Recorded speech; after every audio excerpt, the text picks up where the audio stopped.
रावलपिंडी के बेनजीर अस्पताल में ऑक्सीजन की कमी, शीरख्वार बच्ची दम तोड़ गई। चिल्ड्रन वार्ड के डॉक्टर ने वालदैन से कहा, एक बच्चे की ऑक्सीजन उतारकर दूसरे को नहीं लगा सकता। अलीजा ने तड़प तड़प कर जान दे दी। 10 माह की अलीजा को गुज़िश्ता रोज तशवीशनाक हालत में वाह कैंट से लाया गया था। वालदैन का कहना है, ऑक्सीजन मिल जाती तो बच्ची बच जाती। डॉक्टर ने कहा, ऊपर शिकायत करें, हमसे न लड़ें। अस्पताल के एमएस ताहिर रिजवी का ऑक्सीजन की कमी मानने से इनकार। कहा, ऑक्सीजन का कोई मसला नहीं, मरीजों का रश ज्यादा है। वालदैन को ऑक्सीजन ना होने का बताने वाले डॉक्टर के खिलाफ ही इंक्वायरी कमेटी बना दी गई। 24 घंटे में रिपोर्ट तलब। रावलपिंडी के अस्पताल में बच्चे की मौत, वजीर आला पंजाब का ऑक्सीजन की किल्लत का नोटिस। कहा, गफलत बरतने वालों के खिलाफ सख्त एक्शन लेंगे। मेरा यकीन है कोई डॉक्टर किसी की जान नहीं ले सकता, लेकिन तहकीकात कर रहे हैं। मोहसिन नकवी का लाहौर के बियो अस्पताल का दौरा, तामीरी काम का मुआयना किया। कहा, चिल्ड्रन इमरजेंसी के फ्लोर्स की अपग्रेडेशन का काम 3 शिफ्टों में किया जाए। इमरजेंसी ब्लॉक को रवा माह मुकम्मल करने की हिदायत कर दी। इसराइल के गजा की आबादी और अस्पतालों पर हमले जारी। काबिज फौज ने खान यूनुस और नसीरात कैंप को निशाना बनाया। 50 से ज्यादा फलस्तीनी शहीद। कमाल उद्वान अस्पताल के तरफ इसराइली फौज की फायरिंग और शेलिंग। हजारों बेघर फलस्तीनी अस्पताल में पनाह लेने पर मजबूर है। शेख रुदान में मुतादिद इमारतों को निशाना बनाया। जुडिशल कॉम्प्लेक्स भी तबाह कर दिया। जबालिया में हमले से 15 फलस्तीनी शहीद हुए। इसराइली फोर्सेज ने जमीनी जंग का दायरा जुनूबी गजा तक बढ़ा दिया। मकबूजा बैतुल मुकद्दस में इसराइली फोर्सेज की पुरतशद्दुद कार्रवाई में मारूफ समाजी रहनुमा फातिमा सलीम शहीद हो गयीं। 5 रोज के दौरान 800 से ज्यादा फलस्तीनी शहीद हो चुके हैं। इसराइल का हमास के 400 ठिकानों को निशाना बनाने का दावा। सूरत हाल नाकाबिले बयान है, ऐसे मनाजिर देखे जो बयान नहीं कर सकती। रेड क्रॉस की सबरा का यूरोपीय अस्पताल के दौरे के बाद बयान। कहा, सबसे ज्यादा दुख यतीम बच्चों का है। गजा के लोगों की तकलीफ सिर्फ हम दूर नहीं कर सकते, मसले का सियासी हल तलाश करना होगा। सिर्फ मुजम्मतें, मुतालबात और तारीफें। दोहा में खलीज ताउन कौंसिल का गजा पर खुसूसी इजलास भी बेनतीजा खत्म। ताकतवर तरीन इस्लामी मुल्क इसराइल के खिलाफ कोई लाहेअमल ना दे सके। एलामिये में इसराइल की जारियत पर गहरी तशवीश और अदम इत्मीनान का इजहार। इसराइली अफवाज की अंधाधुंध बमबारी में इजाफे। फलस्तीनियों की जबरी बेघरी और तबाही की मजम्मत की गई। जीसीसी मुल्कों के कायदीन ने कतर, मिस्र और अमरीका की मुश्तरका सालसी की कोशिशों को सराहा। एलामिये में यकीन दिलाया गया है कि जीसीसी मुमालिक गजा के मसाइब को दूर करने के लिए मुसलसल हिमायत जारी रखेंगे। दुबई में जारी COP28 में गजा में इसराइल मजालिम के खिलाफ एहतजाज। समाजी रहनुमाओं ने फलस्तीनी परचम उठाकर गजा में शहीद बच्चों के नाम पुकारे और बैनुल अक़वामी बिरादरी से जंग रोकने का मुतालबा किया। एहतजाज में शरीक लड़की बच्चों पर इसराइली बमबारी के वाकयात सुनाते हुए रो पड़ी। तहरीक इंसाफ के इंट्रा पार्टी इलेक्शन चैलेंज। बानी रुकन अकबर एस बाबर समेत मुतादिद कारकुनान ने इलेक्शन कमीशन में दरख्वास्तें जमा करा दी। पार्टी इंतखाबात का लदम करार देने और दोबारा इलेक्शन कराने की इस्तदा। दरख्वास्त में कहा गया, PTI इलेक्शन महज दिखावा, फरेब और धोखा थे। फ्रॉड इंतखाबी अमल ने PTI अरकान को वोट देने और इंतखाब में हिस्सा लेने से महरूम कर दिया। इलेक्शन कमीशन शफाफ इंतखाबात कराने तक तहरीक इंसाफ को बल्ले का निशान इस्तेमाल करने की इजाजत न दे। अकबर एस बाबर बोले, लेवल प्लेइंग फील्ड मांगने वाले पार्टी इलेक्शन में भी लेवल प्लेइंग फील्ड दें। शादी में कबूल है सुना, इलेक्शन में ऐसा पहली बार देखा। माहिर कानून हामिद खान कहते हैं, PTI के इंट्रा पार्टी इलेक्शन मशकूक नहीं, ये इंतखाबात ऐसे ही हैं जैसे दूसरी जमातों के हुए।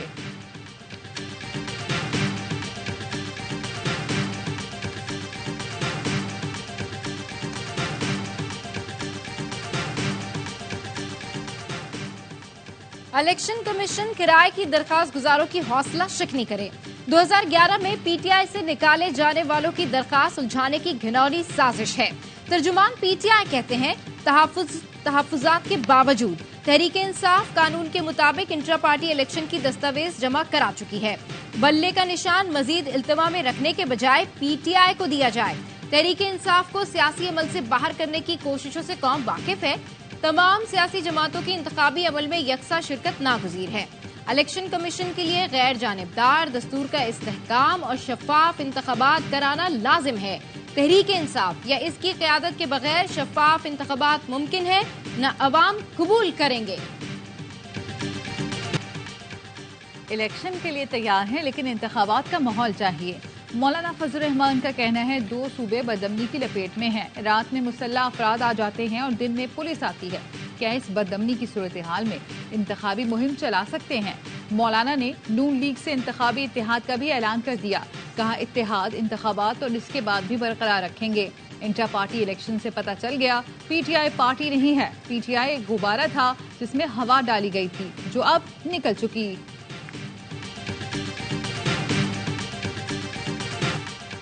इलेक्शन रुके तो नून लीग, पीपी और जेयूआई फिर रुकवाएगी।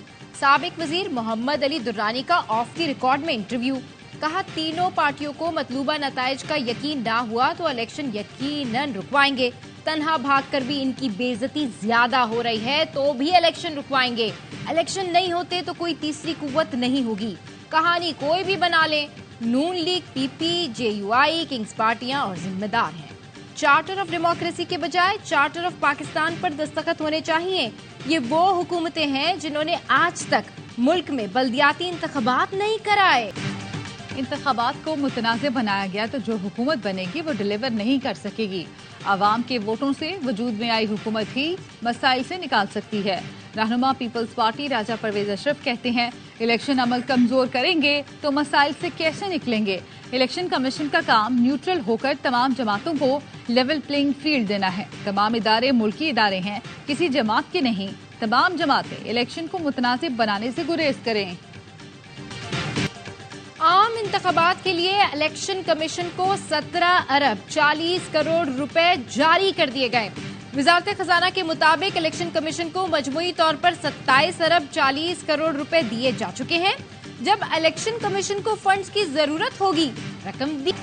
इलेक्शन कमीशन ने बानी चेयरमैन पीटीआई की नाअहली के लिए दरख्वास्त पर फैसला महफूज कर लिया। वकील शुएब शाहीन ने मौक़िफ़ अपनाया। इंटर पार्टी इलेक्शन का रिकॉर्ड जमा करा दिया।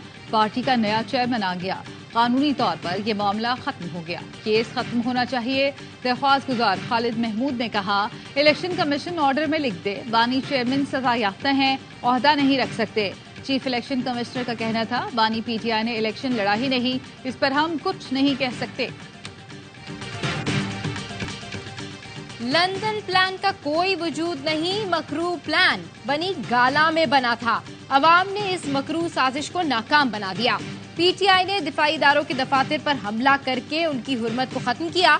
जिना हाउस जलाने का मतलब ये है कि उसकी हुर्मत को भी खत्म कर दिया गया। मुस्लिम लीग नून के रहनुमा एहसन इकबाल कहते हैं पीटीआई ने मुनज़्ज़म साजिश के तहत नौजवानों और अवाम में इदारों की हुर्मत को खत्म किया। कमजोर से कमजोर मुल्क भी अपने शहीदों का एहतराम करते हैं, लेकिन हमारे यहाँ तो शहीदों की हुर्मत को भी। पेशावर में वर्सिक रोड पर धमाका, 3 बच्चों समेत 7 अफराद जख्मी हो गए। पुलिस मोबाइल धमाके से बाल बाल बच गई। आईईडी धमाके में 4 किलो बारूद इस्तेमाल हुआ। एसएसपी ऑपरेशंस पेशावर के मुताबिक धमाका पुलिस मोबाइल की गश्त के दौरान हुआ। बम डिस्पोजल स्क्वाड और स्पेशल यूनिट की इब्तदाई तहकीकात के मुताबिक धमाका खेज मवाद कंक्रीट ब्लॉक में नस्ब किया गया था। निगरान वजीर आजम की धमाके की शदीद मजम्मत।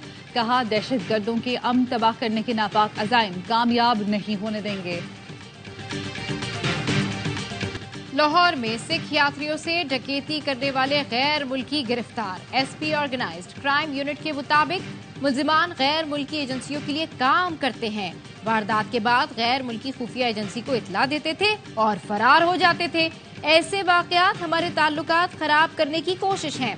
मुल्जिमान से वर्दी और दीगर सामान बरामद कर लिया। सिख यात्री सामान वापस मिलने पर खुश। पंजाब पुलिस की तारीफ की। बोले इतनी अच्छी मेहमान नवाजी हुई कि सामान जाने का दुख। मईशत की मुकम्मल बहाली के लिए IMF का एक और प्रोग्राम नागुज़ीर है। निगरान हुकूमत ने IMF का एक और प्रोग्राम लेने के लिए मुशावरत शुरू कर दी।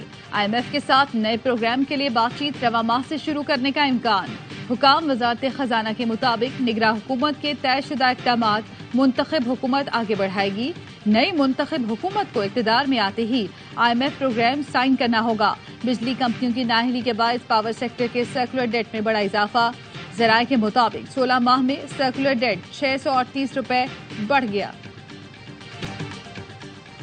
डीएचए सिटी कराची में ट्रांसफर और रिकॉर्ड ऑफिस की इफ्तिताही तकरीर। डीएचए सिटी के अरकान, रियल एस्टेट से ताल्लुक रखने वाली तंजीमों, बिल्डर्स एसोसिएशन और कारोबारी शख्सियात ने शिरकत की। अस्करी बैंक, एलाइट बैंक और दुबई इस्लामिक बैंक के कंज्यूमर बैंकिंग सरबराहान भी शरीक हुए। मेहमानों ने डीएचए सिटी इंतजामिया की इस काविश को न सिर्फ सराहा बल्कि कारोबारी सरगर्मियों के हवाले से मुकम्मल एतमाद का इजहार किया।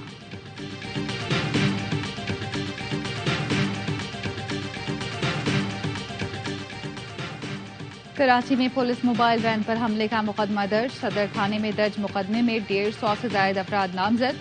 कार्य सरकार में मुदाखलत और दीगर दफात दर्ज। मुल्जिमान की गिरफ्तारी के लिए एसएसपी इन्वेस्टिगेशन की सरबराही में टीम तश्कील दे दी गई। शारा फैसल पर इतवार को हुजूम ने मोबाइल वैन पर हमला करके 4 एहलकारों को जख्मी किया था। Sindh high court fancy number plates लगाने पर बरहम। खुसूसी number plates, pressure horn, fancy lights वाली गाड़ियों के खिलाफ कार्रवाई का हुक्म। जस्टिस नदीम अख्तर ने रिमार्क्स दिए, लैंड क्रूजर हो या ऑल्टो गाड़ी, बिला इम्तियाज कार्रवाई करना होगी। सिंध हाई कोर्ट की केएमसी को गैर कानूनी पार्किंग खत्म करने की हिदायत। पार्किंग का कानून, पार्किंग फीस वसूली समेत दीगर तफसीलात पेश करने का हुक्म। अदालत ने डीआईजी ट्रैफिक से गैर कानूनी पार्किंग के खात्मे का प्लान भी तलब कर लिया। मेजर अकरम शहीद निशान हैदर के 52वें यौम शहादत पर पाक फौज का खिराज अकीदत। मेजर जनरल मोहम्मद इंतखाब आलम ने शहीद की यादगार पर फूल रखे। मेजर अकरम ने 1971 की जंग में हिली के महाज पर दुश्मन के हमलों को पसपा किया। मेजर अकरम मादरे वतन का जुर्रत से दिफा करते हुए शहीद हुए।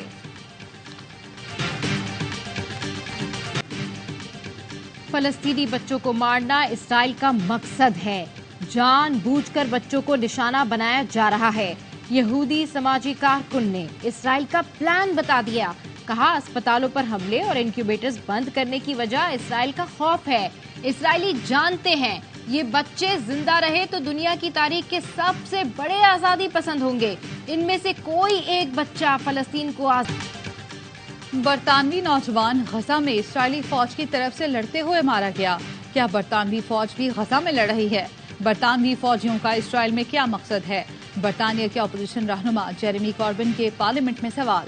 जेरेमी ने पूछा कि क्या आप यकीन दहानी करा सकते हैं बरतानवी फौजी गजा में नहीं है? क्या इसराइल गजा वालों को मिस्र में धकेलना चाहता है? ये बैनुल-अक़वामी कवानीन की खिलाफ वर्जी है। कॉर्बिन के सवालों पर हुकूमती वजीर ने कोई जवाब न दिया। पाकिस्तान वुमेन क्रिकेट टीम ने न्यूजीलैंड को T20 सीरीज में शिकस्त देकर तारीख रकम कर दी। दूसरे T20 में कौमी वुमेन टीम 10 रन से कामयाब। सीरीज में 2-0 की फैसलाकुन बढ़तरी। ग्रीन शर्ट्स न्यूजीलैंड को न्यूजीलैंड में हराने वाली पहली एशियन टीम बन गए। बरसों से यही ख्वाहिश थी, बड़ी टीमों को हराएं। कौमी टीम की कप्तान निदा डार न्यूजीलैंड के खिलाफ तारीखी फतह पर खुश। कहती है क्लीन स्वीप पर नजरें हैं, अब हम आगे ही जाएंगे। बिस्मा मारूफ बोली, न्यूजीलैंड में सीरीज जीतना पाकिस्तान की बहुत बड़ी कामयाबी है। ऑस्ट्रेलिया में मौजूद कौमी क्रिकेटर्स ने तालियां बजाकर विमेंस टीम को शाबाश दी। निगरां वजीर आजम अनवारुल हक काकर, शहबाज शरीफ और मरियम नवाज की कौमी विमेंस टीम को मुबारकबाद।